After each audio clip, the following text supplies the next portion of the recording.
நீங்க எடுத்து வாசிங்க. நியாயாதிபதிகள் 5:13 பாப்போம். நல்ல ஒரு வசனம். மீதியா இருந்தவர்கள் ஜனத்தின் பிரபுக்களை ஆளும்படி செய்தார். கர்த்தர் எனக்கு பராக்கிரமசாலிகளின் மேல் ஆளுகை தந்தார். செய்தியோட தலைப்பு என்ன அப்படின்னா, பராக்கிரமசாலிகளின் மேல் நீ ஆளுகை செய்வாய். அல்லேலூயா. செய்தியோட தலைப்பு என்ன? பராக்கிரமசாலிகளின் மேல் நீ ஆளுகை செய்வாய். அல்லேலூயா. அப்ப நமக்கு பராக்கிரமசாலி யாரு? நமக்கு பராக்கிரமசாலி யாரு? பிசாசு. அல்லேலூயா. இன்னைக்கு பிசாச நீங்கள் நானும் ஆளுகை செய்ய போறோம். அல்லேலூயா. என்னென்ன பிசாசு குடும்பங்கள் இன்னைக்கு ஆளுகை செய்யுது, அதை இன்னைக்கு அதன் மேல ஆளுகை செய்யக்கூடிய அதிகாரத்தை கர்த்தர் நமக்கு நீங்க தரப்போறாரு. அல்லேலூயா. எத்தனை பேர் விசுவாசிக்கிறீங்க? எத்தனை பேர் நம்புறீங்க? நீங்க விசுவாசிக்கீங்க. இன்னைக்கு ஆண்டவர் இன்னைக்கு உங்களோட பேச போறாரு. இன்னைக்கு உங்க கரங்களில ஆண்டவர் பிசாசை இன்னைக்கு நீங்க ஆணினால அடிச்சு, இன்னைக்கு என் மேல என் குடும்பத்து மேல என்னென்ன பிசாசு ஆளுகை செய்து ஆண்டவரே, அந்த பராக்கிரமசாலிகள் மேல என் தேவன் இன்னைக்கு எனக்கு ஆளுகை செய்யக்கூடிய அதிகாரத்தை கொடுத்திருக்கிறார். அல்லேலூயா. அல்லேலூயா. சும்மா இன்னைக்கு கண்ணீரோடு செவிச்சு போய் பாருங்க. நீங்க ஆளுகை செய்வத கண்கள் பார்க்கும். அல்லேலூயா. பாத்தீங்கன்னா, பிசாசுக்கு ஏற்படுவத என் கண் காணும், என் சத்துருவுக்கு ஏற்படுவத என் கண்ணால நான் பார்ப்பேன். அல்லேலூயா. அல்லேலூயா. எடுத்து வாசிங்க. ஏசாயா 40ஆம் அதிகாரத்துல 10ஆம் வசனம். ஏசாயா 40:10. இதோ கர்த்தராகிய ஆண்டவர் பராக்கிரமசாலியாய் எனக்காய் வருவார். அவர் தமது புயத்தினால் எனக்காய் அரசாளுவார்.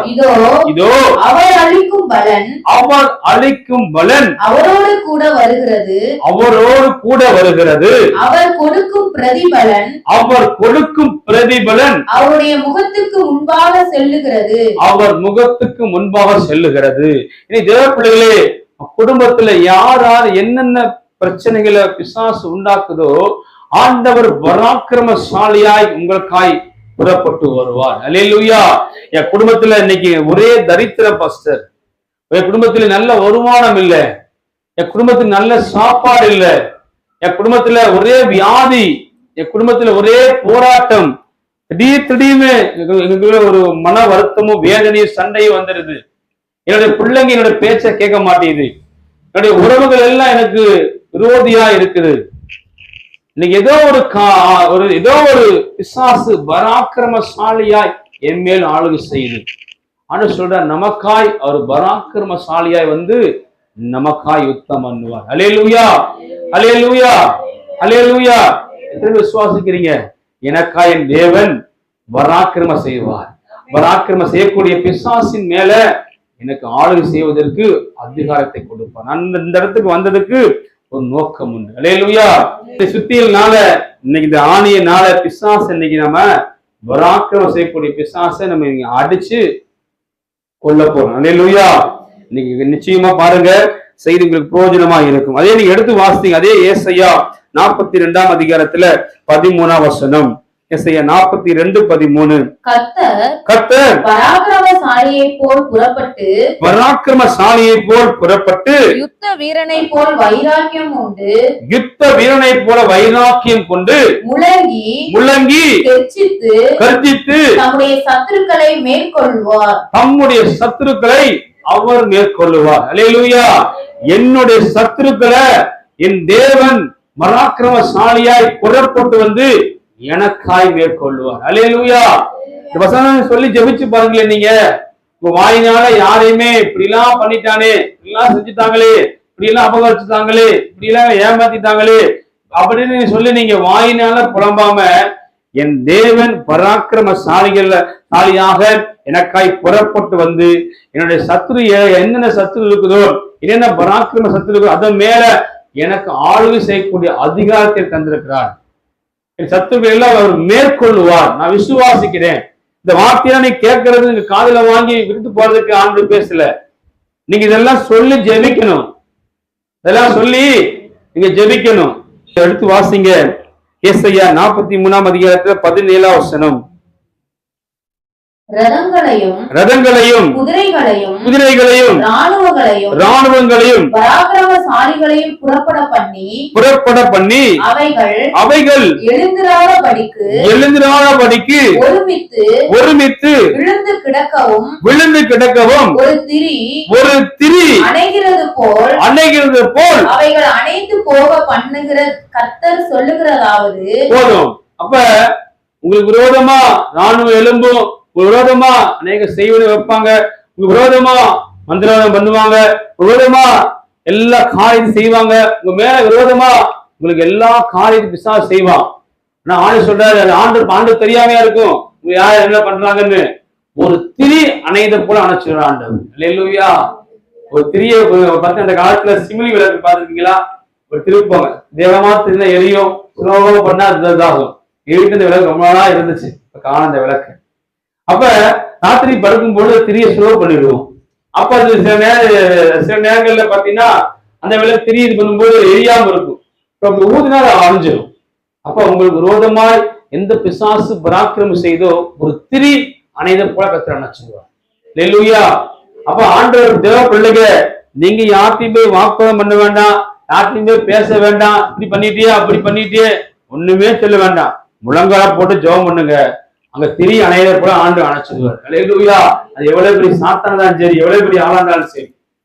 அதே நீங்க எடுத்து படிங்களே, நாகும் 1ஆம் அதிகாரத்துல 2ஆம் வசனம். நாகும் 1:2.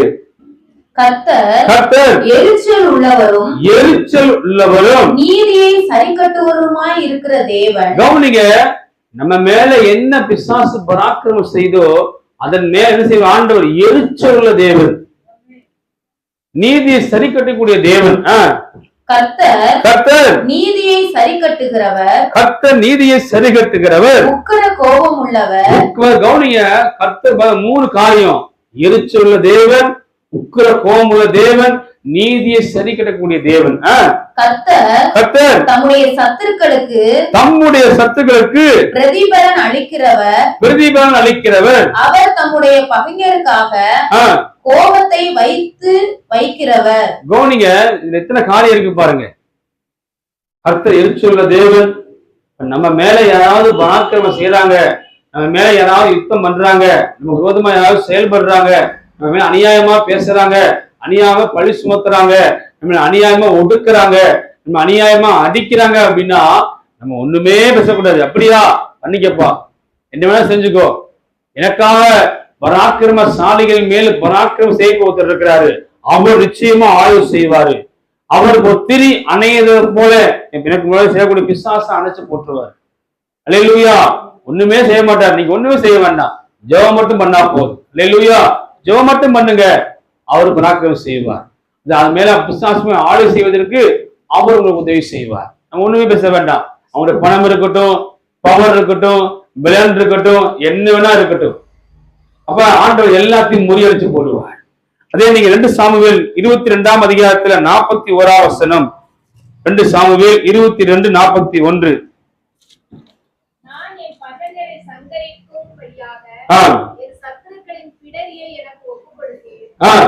கவனிங்க, சத்துருக்களுடைய பிடரியை ஆட்ட கொடுப்பார் ஆண்டவர், நம்ம கிட்ட கொடுப்பாரு. உங்களுடைய சத்துருக்கள் என்ன, உங்களுக்கு என்ன பிசாசு, உங்களுக்கு என்ன மாதிரி சூழ்ச்சிகளை பண்ணாலும் ஆண்டவருடைய சமூகத்துல மாத்திரம் நீங்க காத்திருந்து நீங்க உபவாசம் பண்ணி ஜெபிச்சு அமைதியா இருந்தீங்க அப்படின்னா உங்க சத்துருக்கள் யாரோ அவங்களுடைய பிடரிய உங்கள்கிட்ட ஆண்டவர் கொடுத்துருவாரு. நீ என்ன வேணா பண்ணுப்பா. நம்ம சிலருக்கு பார்த்தீங்கன்னா நம்மளை விரோதமா பேசும்போது நம்மளும் பேசு, நான் ஒரு தப்பும் பண்ணல பாஸ்டர், நீ கெட்ட வார்த்தையில திட்டுறாங்க அப்படின்னு நீ சும்மா இருப்பீங்களா? நீங்க ஒண்ணுமே செய்யல, உங்களுக்கு ஒரு தகா வார்த்தையில பேசுறா, நீங்க என்ன செய்வீங்க? நம்மளும் எப்படி, நீங்க ஒரு தப்பும் இல்லை ஒண்ணும் பண்ணல, எப்படி நீங்க பேசலாம் நீங்க அப்படி செஞ்சு நம்மளும் அதுக்கு மேல பேசுவோம். பேசாம மௌனம் வந்து பாருங்க, அவங்களே யோசிப்பாங்க நம்ம தப்பா பேசிட்டோமோ அப்படின்னு அவங்க யோசிப்பாங்க. அவன் தப்பா வருந்தல அப்படின்னா கர்த்தர் வருந்த வைப்பாரு. நீ ஏன் பேசுன, உன்னை தொடுகிறேன் கண்மணியை தொடுகிறான்னு ஆண்டு சொல்லி இன்னொருத்தர் சொல்றான், அப்படி என்னோட கண்மணியை தொடுறான். உன்னை பகைக்கிறானா, உன்னை பகைக்கிறதுக்கு முன்னாடி என்ன பகைக்கிறான், உன்னை பேசுறானா, உன்னை பேசுறதுக்கு மாதிரி அவன் என்ன பேசுறான், உனக்கு சூழ்ச்சி பண்றானா, உனக்கு பண்றதுக்கு மாதிரி எனக்கு பண்றான், உனக்கு செய்வதை வைக்கிறானா, அதுக்கு முன்னாடி எனக்கு வைக்கிறது சமாவது சும்மா விட்டுருவாரா? விட்டுருவா சொல்லி நினைச்சு பாருங்க. ஆண்டவர் எரிச்சல் தேவன், பச்சிக்கிற அக்னியா இருக்கிறார். உங்களுக்கு என்ன வைத்திருக்க? கோப அக்கினியை வைத்திருக்கிற அவங்களுக்கு. உங்களுக்கு விரோதமா யார் என்ன செய்தாங்களோ அவங்களுக்கு ஆண்டு கோப அக்கினியை வைத்திருக்கிற எரிச்சிடார். இப்படி எத்தனையோ பேரை பார்த்துருக்கேன் என் வாழ்க்கையில. விரோதமா எலும்புகள் எல்லாம் ஆண்டு என்னுடைய நண்பராக கருத்து மாத்திட்டார். எனக்கு விரோதமா எலும்பு எத்தனையோ பேர் எனக்கு ஆண்டு நண்பரா மாத்திட்டார். அவங்களுக்காக ஒண்ணுமே செய்யல. அவங்க வியாதி வரட்டும், அது வரட்டும், இது வரட்டும், எதையுமே சொல்லி ஜெபிக்கிறேன் நான். நீங்களும் அப்படி யாருக்கும் ஜெபிக்காதீங்க. ஆண்டு அவங்களை ஆஸ்வதிச்சு ஜெபம் பண்ணுங்க. கர்த்தர் அவங்களோட உங்களை சிநேகிதன் ஆக்குவார். இல்லையா உங்களை விட்டு அவர் தூக்கி தூர போற்றுவார். யாருக்கு ஒரு திரி அணைகிறத போல கர்த்தர் அணைச்சாரு. எந்த பராக்கிரம சாலைகளின் மேல கர்த்தர் பராக்கிரமம் செய்வதற்கு ஆளுகை செய்தார் அப்படிங்கிற செய்தியா பார்ப்போம். எத்தனை பேர் செய்தியை படிச்சிருப்பீங்க அப்படிங்க எனக்கு தெரியல. எடுத்து வாசிங்க. நியாயாதிபதிகள் 4ஆம் அதிகாரத்துல 1 to 10 முடிய வசனங்கள். மரணம் அடைந்த பின்பு இஸ்ரவேல் புத்திரர் திரும்ப கர்த்தரின் பார்வைக்கு பொல்லாப்பானதை செய்து வந்தார்கள். கவனிங்க, தேவனுடைய இஸ்ரவேல் மக்கள் கர்த்தருடைய பார்வைக்கு பொல்லாப்பான காரியத்தை செய்தார்கள். அவங்க என்ன காரியம் செய்தார்கள் அப்படின்னா விக்கிரக ஆராதனை, கர்த்தரை மறந்தார்கள். மாத்திரமல்ல பாத்தீங்கன்னா கர்த்தருக்கு கீழ்ப்படியில. இன்னைக்கு நீங்களும் நானும் கர்த்தருக்கு ஏதாவது பொல்லாப்பான காரியம் செய்கிறோமா அப்படிங்கிறத இன்னைக்கு யோசிச்சு பார்க்கணும். என் மேல என் குடும்பத்துல ஏன் அடிக்கடி வியாதி வருது? என் குடும்பத்துல ஏன் அடிக்கடி செலவு வருது? என் குடும்பத்துக்கு வர வேண்டிய ஆசீர்வாதம் ஏன் வரல? என் பிள்ளைக்கு ஏன் திருமணம் நடக்கல? என் பிள்ளைக்கு ஏன் குழந்தை பிறக்கல? என்னுடைய வருமானம் ஏன் உயரல?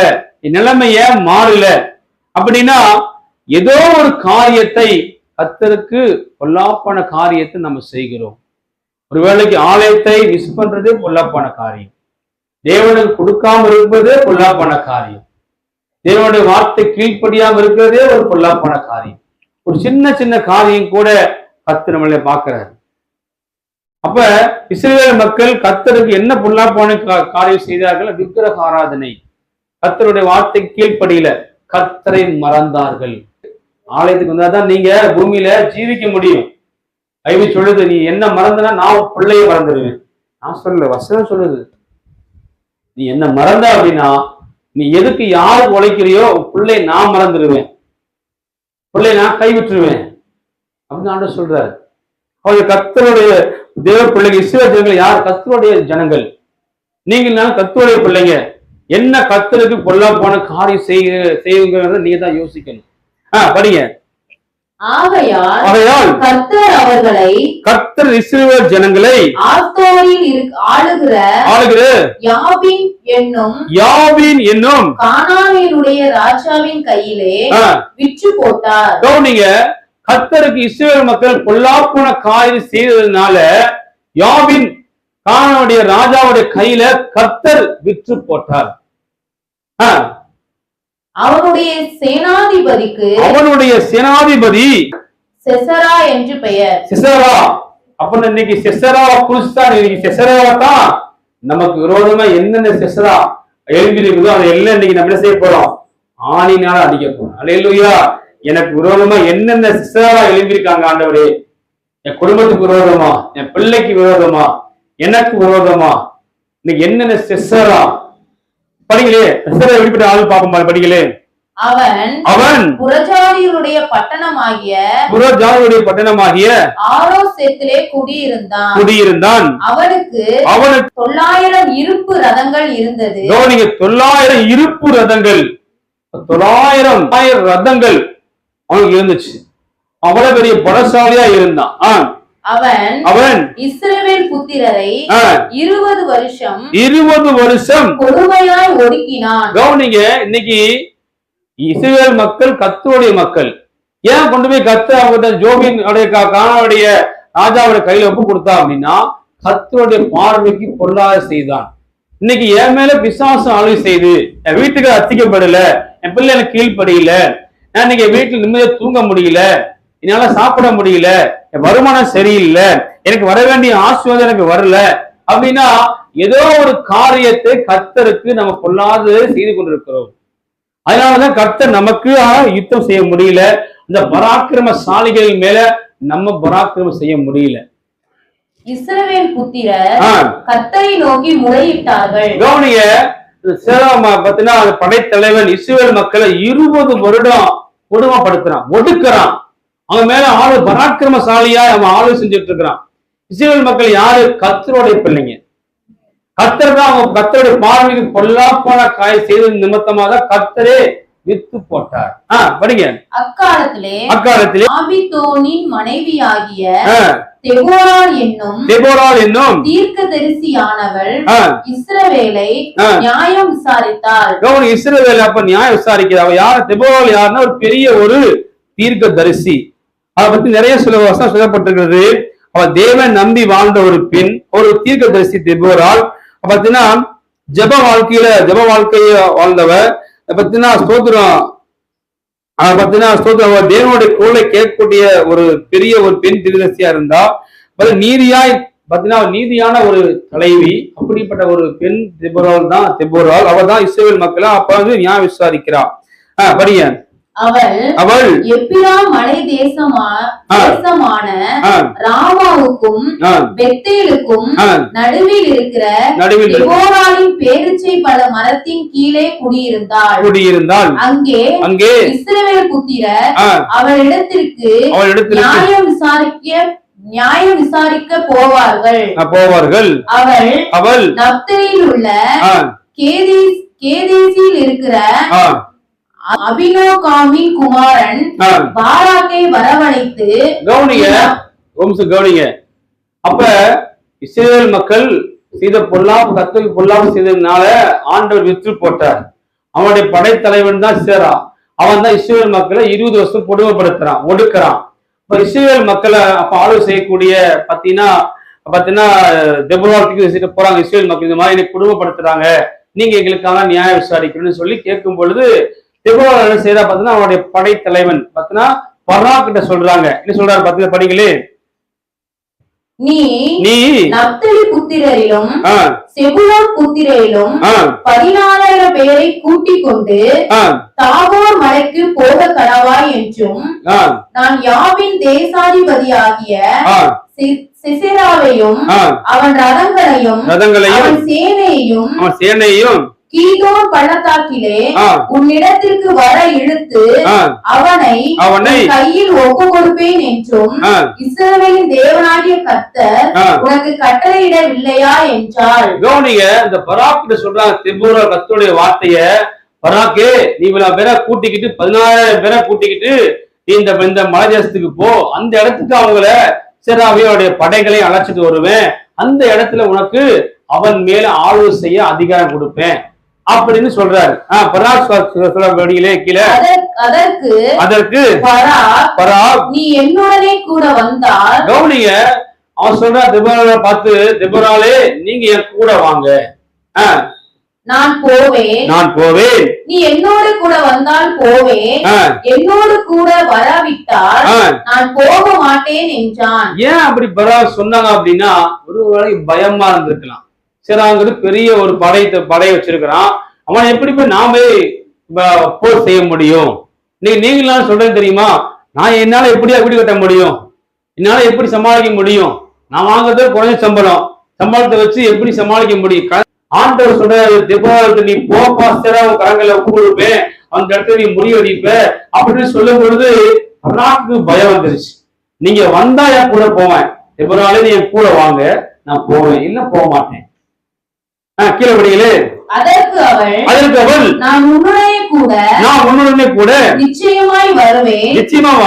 ஆனாலும் நீ போகிற பிரயாணத்தில் உண்டான மேன்மை உனக்கு கிடைக்காது.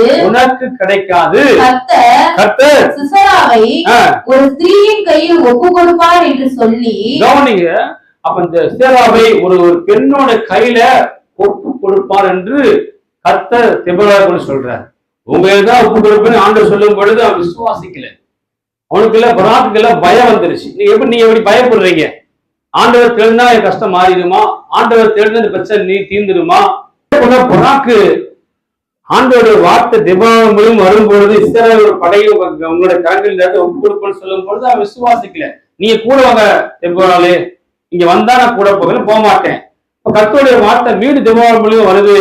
உன்னுடைய வெற்றி உனக்கு கிடைக்காது, ஒரு பெண்ணு கையில அந்த வெற்றியை கொடுப்பேன் அப்படின்னு ஆண்டவர் சொல்லி அனுப்புறாரு. கூட பராக்கும் தெபோராலும் கூட போறாங்க. தெபோரால் எழும்பி பராக்கோட கூட கேதேசுக்கு போனாள். அப்பொழுது பராக் செபுலோன் மனுஷரையும் நப்தலி மனுஷரையும் கேதேசுக்கு வரவழைத்து தன்னை பின் செல்லும் 16 பேரோட போனான்.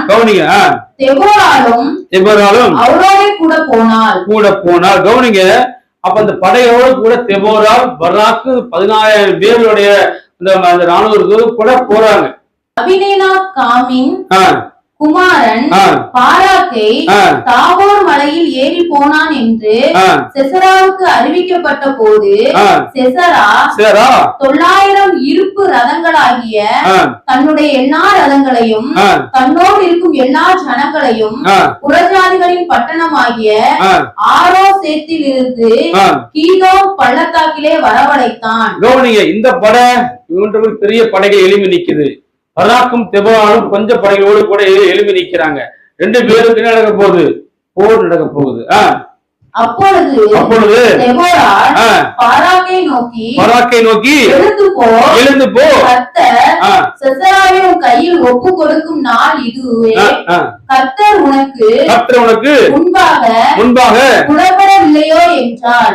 அப்பொழுது பாராக்கும் அவன் பின்னாலே 16 பேரும் தாபோர் மலையிலிருந்து இறங்கினார்கள். கர்த்தர் செசராவையும் அதை எல்லா ரதங்களையும் சேனை அனைத்தையும் பாராக்குக்கு முன்பாக பட்டய கருக்கினால் கலங்கடித்தார். கவனிங்க, கர்த்தர் சொன்ன வார்த்தையின் பிரகாரமே பாராக்கும் அவன் சேனைகளும் பட்டய கருத்தினாலே ஆண்டவர் வீழ்த்தி போட்டார். போர்ல பராக் ஜெயித்தார்.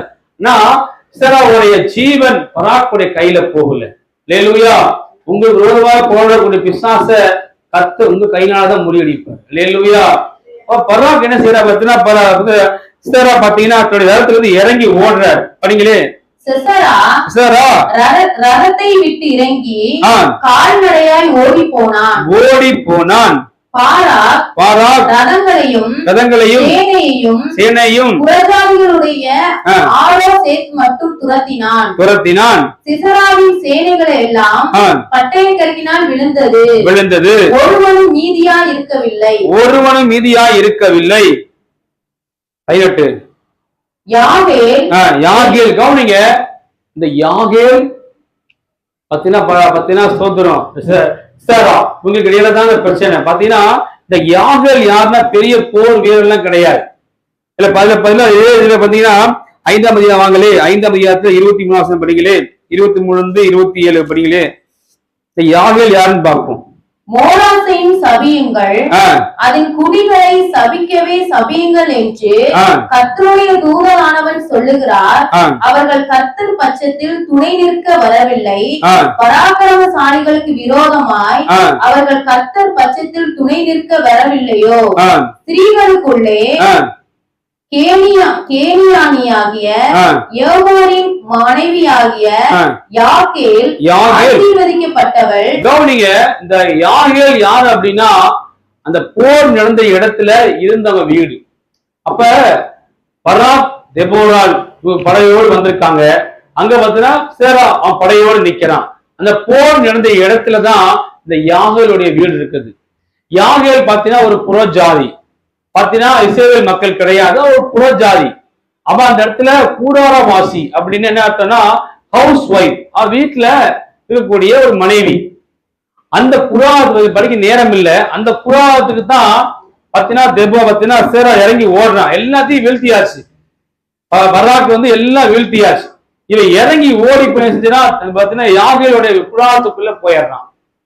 அங்க போய் என்ன செஞ்சிடறான், அவன் உள்ள வாங்கன்னு சொல்லி அந்த இடத்துல படுக்க வச்சிடறான். இப்ப சேரா பெரிய ஒரு படைசாலி. அந்த இடத்துல போய் அந்த இடத்துல செஞ்சிடா அவன் போய் படுத்து தூங்கிட்டு இருக்கான். படிங்களே, இங்கிட்டு வந்துருங்க, 4 வந்துருங்க. 4 4:17 படிக்கலே. யாவேல் வெளியே சிசராவுக்கு எதிர்கொண்டு போய் உள்ளே வாரும் என் ஆண்டவனே என் அண்டையில் உள்ளே வாரும் பயப்படாதேயும் என்று அவனோட சொன்னான். அப்படியே அவன் அண்டை கூடாரத்தில் உள்ளே வந்தபோது அவளை ஒரு சமுகாரத்திலே மூடினான்.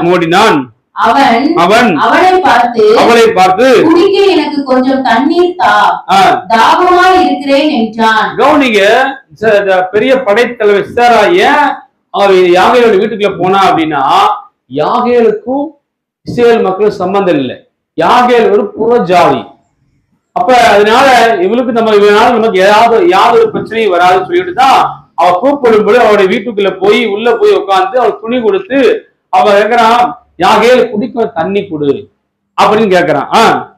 அவள் பால் துருத்தியை திறந்து அவனுக்கு குடிக்க கொடுத்து திரும்பவும் அவனை மூடினான். அப்பொழுது அவன் நீ கூடார வாசலிலே நின்று யாராவது ஒருவன் வந்து வராக்கும் அவனுடைய சேனைகளில் வந்தா யாராவது வந்தா இங்கே யாராவது இருக்கிறார்களா என்று உன்னிடத்தில் கேட்டால் இல்லை என்று சொல் என்றார். யாகேல் சொல்றாரு, நான் வீட்டுலதான் இருக்கிறேன், ஒளிஞ்சிருக்கிறேன், பராக்கும் அவருடைய படைகளும் வந்தாங்கன்னா என்ன கொல்ல வருவாங்க, யாரா வந்தாங்கன்னா இல்லைன்னு சொல்லிடு அப்படின்னு யாகேல் சொல்றாரு. பின்பு ஏகோனின் மனைவியாகிய யாகேல் ஒரு கூடார ஆணியை எடுத்து, கவனிங்க, ஒரு கூடார ஆணி, சின்ன ஆணி, கூடாரக்கூடிய கூடாரங்கள் அந்த காலத்துல பெரிய இதுல போடுவாங்க, கூடார மாதிரி, அதுக்கு ஆணி வச்சிருப்பாங்க தலையில அடிக்கிறதுக்கு. பெரிய ஆணியை எடுத்துட்டா, தன் கையிலே சுத்தியை பிடித்து கொண்டு மெல்ல அவன் அண்டையில் வந்து தூங்கிட்டு இருக்கான். அவன் அருகே வந்து அவன் நெற்றியிலே அந்த ஆணியை அடித்து போட்டாள். கவனிங்க, இஸ்ரவேல் மக்களை 20 வருடம் கொடுமை செய்த இந்த படைத்தலைவர் சிசராவை தன்னுடைய கூடார இருக்கக்கூடிய அந்த ஆணியை எடுத்து அவன் தூங்கிட்டு இருக்கிறான். அவன் நெத்தியில வைத்து ஓங்கி அடிக்கிறான். அது உருவி போய் தரையிலே புதைந்தது. கவனிங்க, இப்படி படம் தூங்கிட்டு இருக்கிறான், அவன் நெத்தியில வச்சு இப்படி அடிக்கிறான். அடிக்கும் பொழுது அந்த ஆணி பாத்தீங்கன்னா அப்படி இங்க அடிச்சு அப்படி தரைக்கு வந்துருச்சு. அவ்வளவு பெரிய ஆணி சுத்தினால ஓங்கி அடிச்சுட்டான். அப்பொழுது ஆயாசமாய் தூங்கின மெய்மதம் தூங்குறான். ஏன் தெரியுமா?